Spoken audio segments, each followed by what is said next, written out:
Hi friends, అందరికీ నమస్కారం. Welcome to my channel.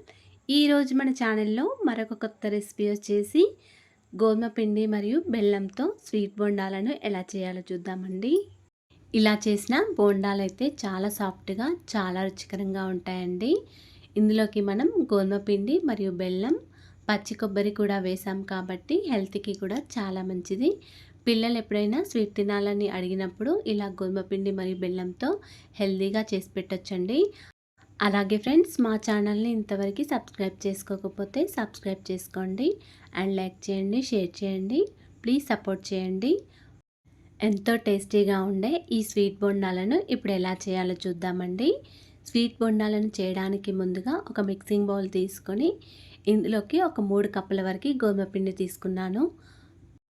మీకు స్వీట్ బొండాలు ఎక్కువగా కావాలనుకుంటే గోధుమ పిండిని ఎక్కువగా తీసుకోవచ్చండి. నేనైతే ఇక్కడ ఒక 3 కప్పుల వరకు గోధుమ పిండిని తీసుకున్నాను. తర్వాత ఒక చిన్న మిక్సీ జార్ తీసుకొని ఇందులోకి ఒక సగం వరకు కొబ్బరిని తీసుకున్నానండి. ఈ సగం కొబ్బరిని ఈ విధంగా చిన్న ముక్కలుగా కట్ చేసుకొని పెట్టుకున్నాను. ఈ కట్ చేసిన ముక్కల్ని మిక్సీ జార్లో వేసుకొని ఈ విధంగా గ్రైండ్ చేసుకోవాలండి. కొంచెం బరకగా గ్రైండ్ చేసుకోవాలి. అప్పుడే మనకి బోండాలు అనేవి చాలా రుచికరంగా ఉంటాయి. ఇప్పుడు ఈ గోధుమ పిండి తీసుకొని ఇందులోకి మనం గ్రైండ్ చేసుకొని పెట్టుకున్న కొబ్బరిని మొత్తం వేసుకోవాలి.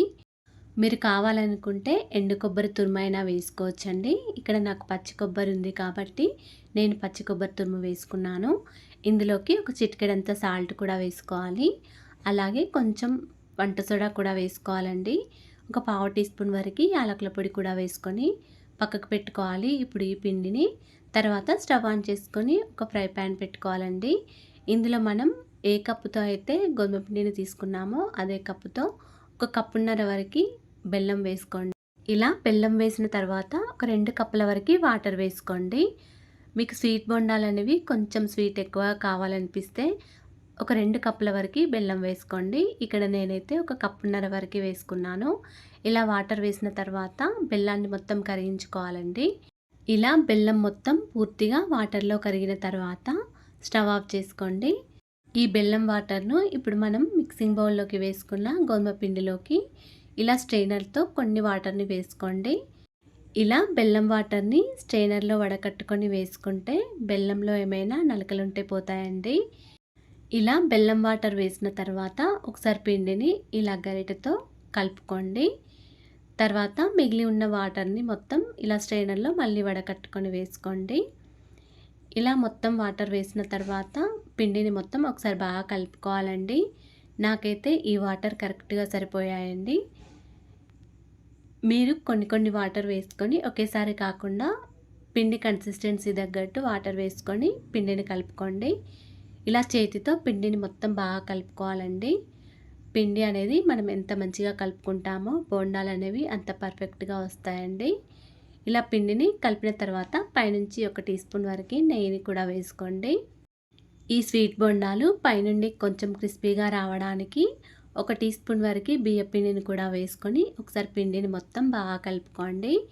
పిండి మరీ గట్టిగా కాకుండా మరీ లూజ్గా కాకుండా ఈ విధంగా ఉండాలండి.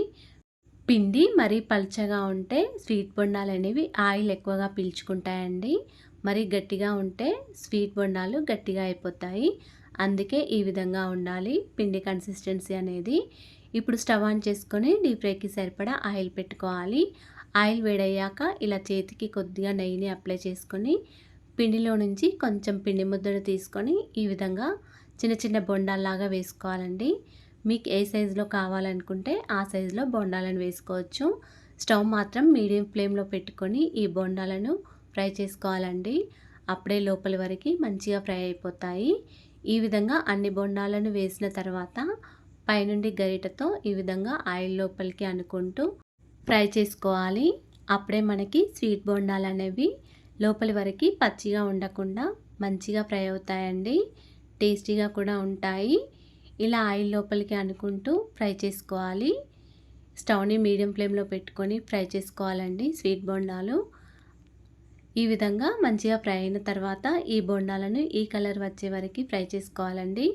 ఇలా ఫ్రై చేసిన తర్వాత ఇలా స్ట్రైనర్లో తీసుకొని ప్లేట్లో వేసుకోవాలి. మిగిలి ఉన్న పిండిని కూడా ఈ విధంగానే చిన్న చిన్న బొండాలుగా వేసుకొని మంచిగా ఫ్రై చేసుకోవాలండి. అంతేనండి, ఎంతో సులభంగా చేసుకునే స్వీట్ బోండాలు రెడీ అయిపోయాయి. ఈ బోండాలైతే ప్రసాదం కోసం కూడా పెట్టొచ్చండి. దేవునికి నైవేద్యం పెట్టడానికైనా, పిల్లలు స్వీట్ అడిగినప్పుడైనా కూడా ఇలా చేసి పెట్టొచ్చు. ఇందులో మనం పచ్చి కొబ్బరి కూడా వేసాం కాబట్టి చాలా బాగున్నాయండి. మీరు కూడా ఇలా ఒకసారి ట్రై చేసి చూడండి. అలాగే ఫ్రెండ్స్, మా ఛానల్ని ఇంతవరకు సబ్స్క్రైబ్ చేసుకోకపోతే సబ్స్క్రైబ్ చేసుకోండి అండ్ లైక్ చేయండి, షేర్ చేయండి. Thanks for watching.